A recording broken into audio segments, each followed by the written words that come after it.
Good morning, everyone. My last video, we had a huge pile of stone in the driveway, and we had a lot of wood right here. Now look at this, guys.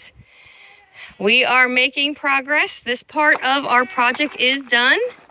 We are ready. We can actually bring the truck back in now and have him do another load, and we're going to just put it right in that low spot. We're going to build that up a little bit more, and then if he has anything left, we might bring him and have him go all the way up as far in here as he can with a thin load, because none of this is a problem in high water. So that's not an issue. Come on, Code. We're not walking the driveway. Come on, buddy. A lot of things been happening here, guys. We've been so busy, and we had something very unexpected happen.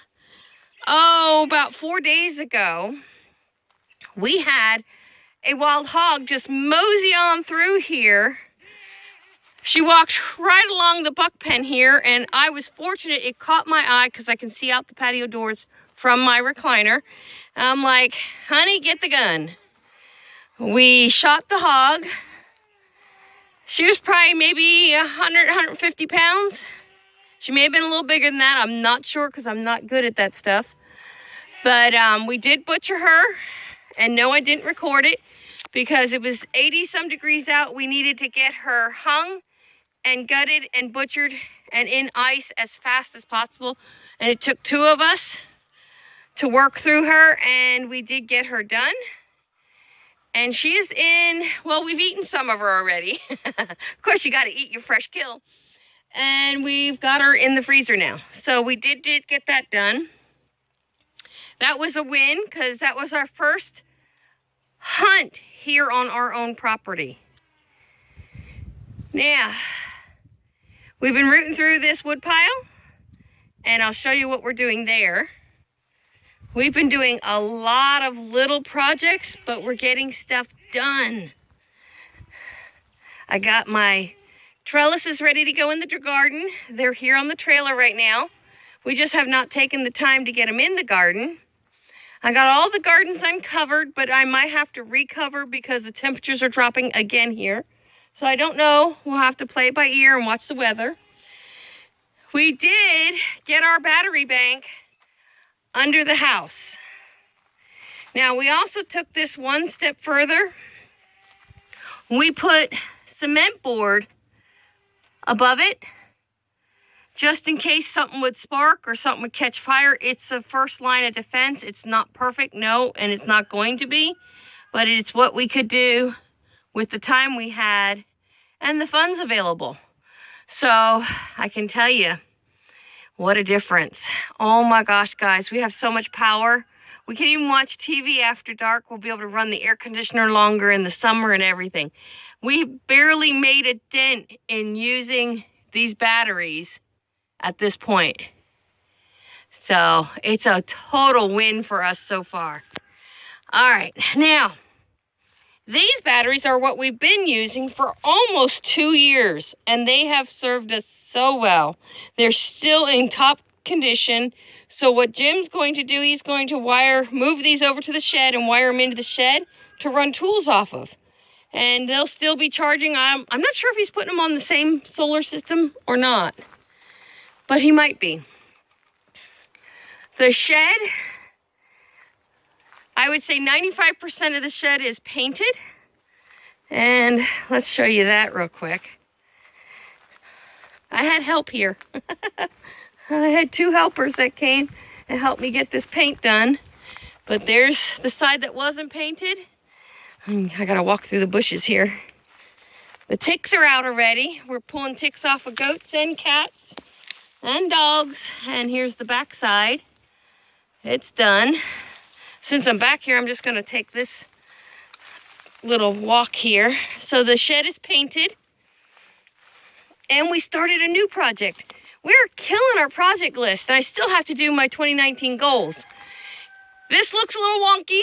Don't panic. It's only a chicken coop. It can be as wonky as it wants to be.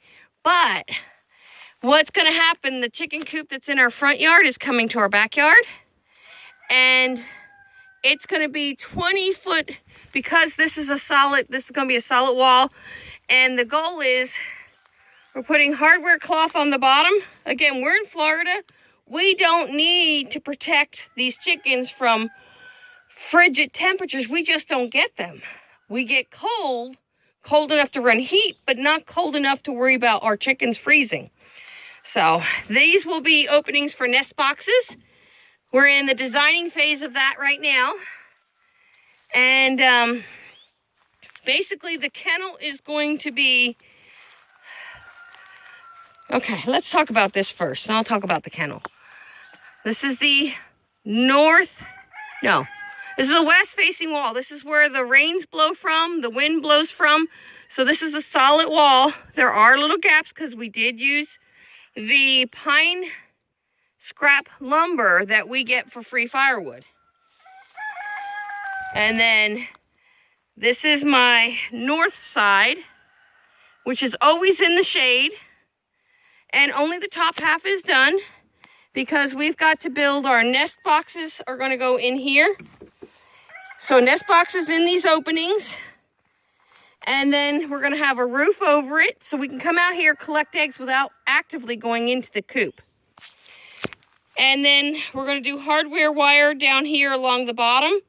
And if we can't get a 3-foot roll, we will be doing a 2-foot roll, and then we'll finish it off with some more of this wood here. That's our game plan. Now, we did use 10-foot long pallets. There's 3 stacked. No, it wasn't leveled properly, but again, it's a chicken coop, guys. We're not too worried about it. What'll happen here on this corner, we'll go a 10-foot panel from our front chicken coop dog kennel. The door will go right here, so I can come in right along this side to get in to feed and water. And then the wall is 10 foot long, so it'll come out 10 foot. There's 4 walls. Every wall is 10 foot wide. So then it'll go 10 foot wide here. And then this back wall will be 20 foot long. And then we're talking either buying another kennel to attach to it, which would take it out here another 10 feet. Or we're going to get a Premier 1 deer fence, it's really tall, guys. It's taller than me. But it's got really small openings, which would keep the chickens from flying out. And it would keep predators from trying to get in through that area. But it would give us the opportunity to move the fencing around this pasture to let them maintain this pasture for at least a year or 2. Until we can get rid of some of this invasive stuff in here. And then from here, I can continue to expand my garden. It's a work in process, nothing set in stone except for what we've already done. So our goal is to then, once this 20-foot fence is up here, we are going to incorporate this whole area right here into a pasture for the goats. We have to get our fencing for that. And then we're going to fence in with that high stuff. We're going to fence in probably either a ½ an acre or a whole acre of that area as well. So we've got a lot of stuff that we got to get done, and we're pushing through. And once this chicken coop is done, we've even talked about taking this dog kennel out of the goat area and just doing like a cattle panel area just for me to be milking in. Again, nothing set in stone. We're really flexible about that. I've had to start drying Trilly off, and I won't be milking for the next probably 36 hours because this morning she had almost no milk. So we'll let her go. I'll skip a day and check her in the next day and see if I need to milk her. But we're drying her off for her own health. It really breaks my heart to do it because her and I are bonding. She's such a sweet goat. I can't even tell you how sweet she is. But we've been bonding really nicely, so I'm going to miss milking her. The goal is, back to the chickens. Squirrel. I know. The goal is all these chickens except for this rooster, his day's over with. He is going to be called. If he attacks me one more time, I'm going to call him right there in the chicken coop. That's where I'm at with him. He attacks me every time I go in there. He's worse than the other rooster we had in there. So the goal is all these hens are going into that coop. Luna, which is the hen that got attacked by this group, is going to go in the coop. All my hens are going into this coop with Big Red. Big Red's the only rooster that I trust at this point. And all the roosters are going to be culled except for him. And they're all going in the freezer because I've got that new refrigerator freezer combo. And I'm going to put them all up. So that's kind of where we're at. And then we're going to dismantle this old chicken house there. We're going to dismantle all that, take it out, and we're going to put a milk stand in here, some milking supplies, and we're going to put a new tarp over it. And we may even have to put a shade cover on it, but I have those, so it shouldn't cost me next to nothing to get this project done. And keep in mind, everything I've used so far on this new chicken coop has been free. The posts that we're using were free. The lumber scraps were free. The pallets were free. So far, the only thing I know I'm going to have to buy is a couple hinges, a latch to secure the nest boxes, and the hardware wire for the bottom. Could I use chicken wire? I got a roll of it right there. The answer is absolutely no. Chicken wire is designed to keep chickens in, not predators out. We've had such success with these dog kennels, so we're going forward with dog kennels and a heavy-duty hardware wire for the bottom. We do not want to have to deal with predation on our animals. Now, the top of the chicken coop, yes, a raccoon, a possum can climb and get in. None of that's going to be open. There's going to be a chicken wire roof, and then on the main coop, there's going to be a metal roof with rain catch. The shed's getting its rain catch this month, and from there, we will be able to never have to carry water to the chicken coop again, and that's my goal. So we will have rain catch set up off of this so I can fill their water. We have buckets with the nipples underneath, so we can refill those right in there in the pen, never have to carry. And the goal is, once we get the first kennel set up, we're moving our rabbits into and attaching them to the kennel walls so they're also secured in a very secured area. So again, coyotes or anything, nothing's going to have access to my rabbits or my chickens, and that's a win for us. So that's kind of what we've been doing. Oh, let me show you this. It's crazy. We've been so busy, guys. We've been pushing really hard, and part of it is our truck is still in for service, and we're getting the runaround from Ford because they're having issues with the EcoBoost turbos, and that's exactly why our truck broke down when we were chasing those goats, those new goats. And they're giving us a runaround about fixing it, and our truck is still under warranty. That is a warranted item, and we're just getting the runaround yet. I'm in touch with higher-ups in Ford right now, trying to resolve it. Once it's resolved, we get our truck back, we'll be back chasing things like garden soil. We need to replenish our hay.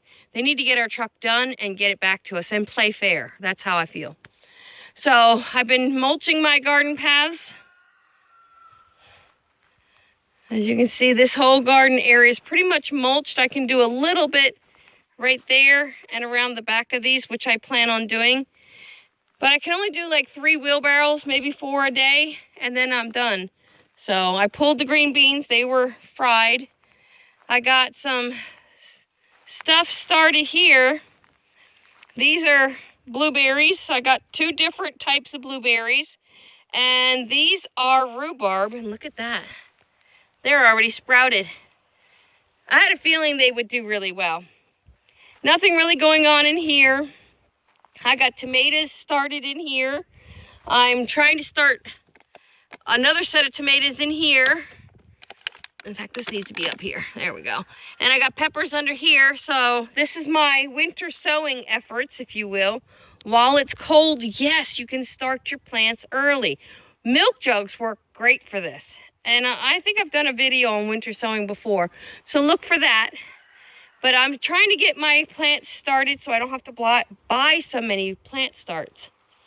So you can see my collard greens are doing fantastic. Look at these big mamas. Oh, I planted zucchini out here again. Yeah, I know. We're going to keep trying. I got to figure out how to grow zucchini.